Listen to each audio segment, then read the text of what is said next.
verdadeiro homem de Deus, ele não é alguém que não oscila, ele não é alguém que tem a resposta para tudo. O verdadeiro homem de Deus, ele está mais perto da angústia, ele está mais perto um pouco da solidão.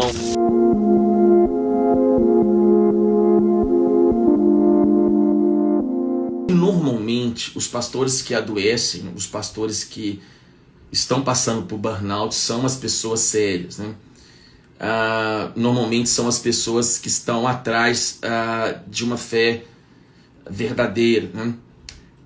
Quando eu postei que ia fazer aqui essa live, né, sobre a depressão e lideranças, e vai ter uma série de outras lives aqui, eu recebi muitos comentários de pessoas dizendo assim, mas você também tem que falar da depressão que os pastores causam. Eu vi muita gente magoada com liderança, mandando comentários que não são legais, né? Mas mostra muito do que está o nosso país, né? Um desrespeito total à figura do pastor, né? A desvalorização total da figura do pastor, uma ideia muito equivocada que a gente tem no inconsciente quase coletivo, que a maioria dos pastores eles são pilantras, picaretas, e etc e tal, sendo que isso não é verdade, né? Tem uma coisa que o consultório ele me deu uma oportunidade muito bacana nesses 20 anos quase de profissão, foi conviver com todo tipo de gente, né? Lá no consultório tem adventistas, lá no consultório tem pentecostais, tem neopentecostais como da Universal. Eu tenho pacientes que são testemunhas de Jeová, eu tenho pacientes que são de lideranças mormon. Então eu já vi de tudo nesses 20 anos, né? E eu posso dizer que, obviamente, tem nossas questões teológicas, no que a gente acredita que é a verdade bíblica, né? Mas aqui falando especificamente da fé protestante verdadeira, né? Eu posso dizer para vocês que a maioria absoluta dos pastores, eles são muito sérios, né? E muito sérios mesmo, né? O problema é que essa turma séria é que quebra, né? É essa turma séria que adoece, é essa turma séria que acaba sofrendo, é essa turma séria que acaba vivendo a angústia, é essa turma séria que acaba sofrendo as dores dos outros, né? E aí, antes de começar, eu quero ler aqui um texto para a gente ver que isso não é novo, né? Que é um dos textos bíblicos mais pesados para mim em relação à liderança, né? Que está no capítulo 20 do livro de Jeremias. E aí nós vamos aqui conversar sobre a parte mais psiquiátrica mesmo, né, da coisa. Mas antes disso, vamos ler aqui o livro de capítulo 20 do livro de Jeremias. Jeremias disse o seguinte, eu vou ler o final e depois eu vou voltar para trás, que acho que fica mais bacana. Capítulo 20, versículo 17, ele diz assim: Maldito seja o homem que levou a notícia ao meu pai e o deixou muito alegre quando disse: você é pai de um menino. Seja aquele homem como as cidades que o Senhor destruiu sem piedade, que lhe ouça os gritos de socorro pela manhã. Porque Deus não me matou no ventre materno, nem fez da minha mãe o meu túmulo, e tampouco a deixou permanentemente grávida. Por que eu saí do ventre materno só para ver dificuldades e tristezas e terminar os meus dias na maior decepção? No mesmo capítulo, no verso 9, ele diz uma coisa muito bacana, né? Ele diz assim, vamos ler o 8 primeiro. Sempre que falo, é para gritar que há violência e destruição. Por isso a palavra do Senhor trouxe-me insulto e censura o tempo todo. Mas se eu digo, não mencionarei, nem mais falarei em seu nome, é como um fogo ardendo dentro do meu coração, um fogo dentro de mim. Estou exausto tentando contê-lo, já não posso mais. Ouço muito comentando, terror por todos os lados, denunciam, vamos denunciá-lo. Todos os meus inimigos estão esperando que eu tropece e dizem, talvez se ele deixar enganar, então nós o venceremos e nos vingaremos dele. Antes de entrar aqui então no nosso tema do esgotamento, né, veja que não é novo. Tu pega alguém como Jeremias, um profeta do calibre de Jeremias, uma pessoa que Deus usou de uma maneira tão plena como Jeremias, um homem com tanta unção quanto Jeremias, um homem que Deus falou que antes dele ser formado no ventre, né, Deus já o tinha escolhido para desenvolver essa missão de ser profeta, né? Mas nós vemos que em algum momento da vocação de Jeremias, em algum momento do serviço de Jeremias diante do Senhor, do seu ofício profético, ele entra num estado de caos emocional, de briga emocional, né? De conflito com os seus sentimentos, onde uma parte do coração dele dizia assim, vai em frente, né? Siga o seu ofício profético, né? Onde algo dentro dele, nós vamos... o texto é muito bonito, mas algo dentro dele impelia ele a seguir em frente, né?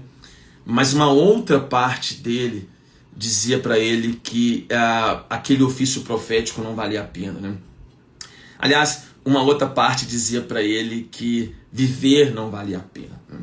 Aliás, uma outra parte dizia para ele, e levou até a fazer uma oração do tipo, cara, para que eu nasci, né? Para que eu vim nesse mundo, né? Opa, caiu aqui meu telefone. Uma outra parte estava dizendo para ele, né? Rapaz, questione um pouco o porquê que você veio nesse mundo. Deixa eu tirar aqui. Vamos melhorar. Então, muitos de vocês, quando estiverem passando por um processo assim de esgotamento, vocês podem ser tomados por uma sensação muito parecida, né? Jeremias, ele diz algo muito bacana, que ele diz o seguinte, olha, eu até tentei parar, né? Eu até tentei desistir desse ofício, né? Eu até tentei chutar o balde nesse negócio de ministério, eu até pensei no meu coração o seguinte, isso não vale a pena, isso é uma coisa que só me traz problema, né? E as palavras dele são muito bacanas, né? Mas se eu digo, eu não o mencionarei, nem mais falarei o seu nome, ou seja, se eu começo a dizer para Deus e digo assim, Senhor, quando eu começo a pensar que eu não vou seguir mais em frente, né, vem algo dentro do meu coração, um fogo dentro de mim, né, que não me deixa parar. E ele diz uma frase que eu acho linda, ele diz o seguinte, que ele estava exausto de tentar conter e não conseguia mais, e essa palavra ela é muito forte, eu estou exausto, totalmente assim, exaurido emocionalmente de tentar seguir em frente, mas eu não consigo mais. De modo que o profeta, e se você me segue aqui há algum tempo, eu sempre digo isso, que o profeta não é uma pessoa com soluções mágicas, né? O verdadeiro homem de Deus não é um homem de certezas absolutas, né? O verdadeiro homem de Deus não é um homem sempre com as emoções poderosas, sempre com as emoções inabaláveis, né? O verdadeiro homem de Deus, ele não é alguém que não oscila, né? Ele não é alguém que tem a resposta para tudo, né? Aliás, pelo contrário, o verdadeiro homem de Deus, ele está mais perto da angústia, ele está mais perto um pouco da solidão, ele está mais perto de um sofrer que ele tem dentro do seu coração, porque Deus o permite ver o mundo com os olhares dele, né? Deus enxerta no profeta uma espécie de lupa, uma espécie de interpretação da vida, uma espécie de vivência de que as pessoas que realmente não conseguem ler o mundo com os olhos de Deus, perceber o mundo com os olhos de Deus, essas pessoas não vão entender o porquê da angústia de um profeta, né? O porquê da dor de um profeta. E quando eu falo profeta, é preciso definir isso aqui, né? Quando eu falo profeta, quando eu falo líder, quando eu falo pastor, não estamos falando a cargos, ou não estou falando de alguém que recebeu um título humano. Não estou aqui me referindo também apenas a alguém que você acha que é aquela pessoa que vai revelar o seu CPF, ou que vai te dizer algo sobre o seu futuro, ou que vai predizer um terremoto, ou que vai prever algum tipo de tragédia, ou que vai dizer que algo ruim vai acontecer na sua vida. Não não é esse tipo de profeta, né? O profeta bíblico na sua essência, né? O profeta bíblico na sua plenitude, ele era alguém que Deus o capacitava, né, a interpretar a vida com os olhos do próprio Deus. É alguém que Deus enxertava os seus sentimentos aos poucos, né? Era alguém que Deus tirava a miopia e fazia com que essa pessoa tentasse, pelo menos, fazer com que as pessoas que estivessem ao seu redor enxergassem a verdade da maneira como ela realmente era, né? Por isso que eu não gosto, não confio e não reconheço profetas que não têm dores, não reconheço profetas que não têm crises. E por isso que essa estética do evangelho de hoje, tão plastificada em cima de performance, em cima de resultados, essa estética tão focada no bem-estar, essa estética tão focada na liderança que tem a resposta para tudo, na liderança que é inabalável, na liderança que não vive tragédias, na liderança que está sempre plena, que está sempre maquiada, seja emocionalmente ou fisicamente.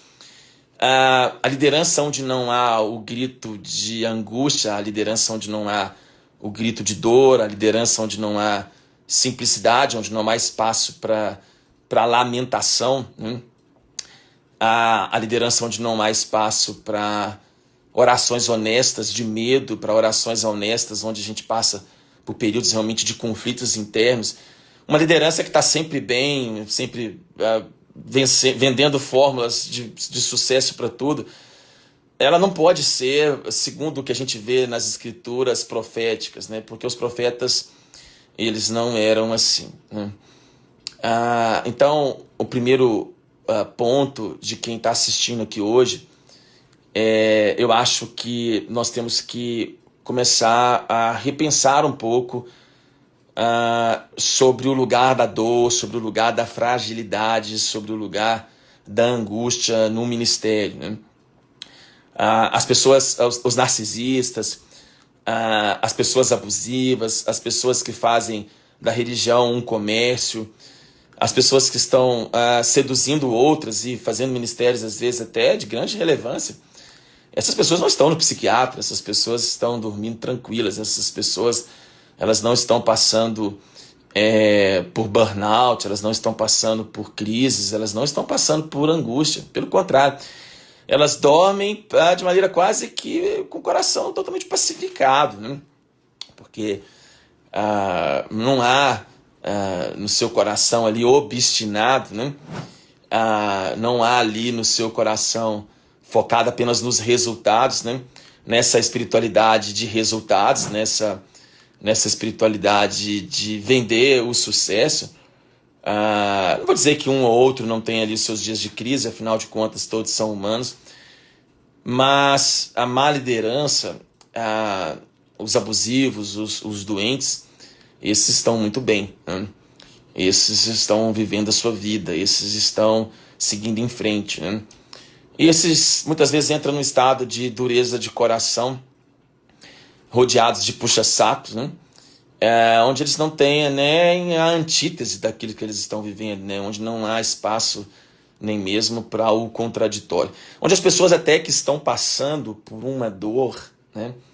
Onde as pessoas que estão passando por uma angústia, onde as pessoas que estão passando por um processo de quebra, elas são totalmente descartáveis. Então, o primeiro ponto hoje, se você quiser anotar, é esse, né? Que os profetas, eles são pessoas mais perto da angústia, sim, né? Eles são pessoas mais perto da dor, sim, né? Eles têm sentimentos muitas vezes ambivalentes, né? Eles têm sentimentos muitas vezes contraditórios a respeito do seu próprio chamado, né? É perfeitamente normal que o verdadeiro homem de Deus tenha os seus dias de crise, como aqui Jeremias tem, onde ele diz claramente, ele fala, olha, por mim eu largava isso, né? E aliás ele fala uma frase até para Deus que eu acho lindo, que ele diz assim, Senhor, olha que interessante, gente, ele falou que Deus enganou ele diz assim, versículo 7 do capítulo 20, ele diz assim, Senhor, tu me enganaste e eu fui enganado, né? Mas foste mais forte do que eu e prevaleceste. Eu sou ridicularizado o dia inteiro. Todos zombam de mim. Olha o que ele está dizendo. Ele está dizendo o seguinte: cara, Deus, o Senhor me colocou nessa roubada, entendeu? Olha o grito de uma pessoa desesperada, né? Olha o grito. Se você não sabe o contexto, depois você lê aí na sua casa. Ele tinha acabado de ser espancado pelo sacerdote da época, que era o sacerdote Pazur, né? Estou lendo Jeremias capítulo 20, no versículo 7. Então, desconstrua essa ideia de que o líder que quebra, ele não está perto de Deus, né? Desconstrua essa ideia de que o líder que vive ambivalências ou oscilações não está perto de Deus. Desconstrua essa ideia de que a vida consagrada ao Senhor, né? Seja, dê o nome que você quiser, apóstolo, profeta, bispo, chama do nome que você quiser. Aqui eu estou me referindo apenas às pessoas que ousam, né, andar com Deus, né, das pessoas que ousam servir a Deus, né? Desconstrua essa ideia de um ser inabalável, de um ser que não tem sentimentos de dor.